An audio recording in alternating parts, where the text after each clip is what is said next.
Hello everyone, আশা করি সকলে ভালো আছেন। আজ বাজার থেকে 3 কেজি জলপাই এনেছি। তো আজ আমি জলপাইয়ের আচারের রেসিপিটি আপনাদের সাথে শেয়ার করছি, সাথেই থাকবেন। প্রথমে জলপাইগুলোকে খুব ভালোভাবে ধুয়ে সিদ্ধ বসিয়ে দিচ্ছি। এখানে আমি সম্পূর্ণ জলপাইগুলোকে আধা ভাঙা করে ভেঙে নিয়েছি।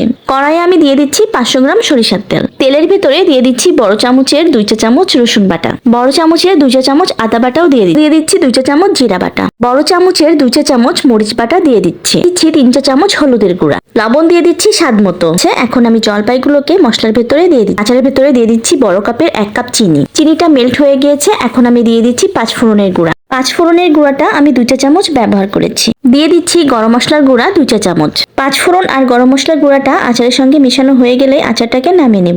আচারের ভেতরে এভাবে মরিচ ভেজে রেখে দিলে মরিচটা খেতে কিন্তু খুবই ভালো লাগে। 3 কেজি জলপাই আমি 3টি বয়েমে সংরক্ষণের জন্য রেখে দিয়েছি।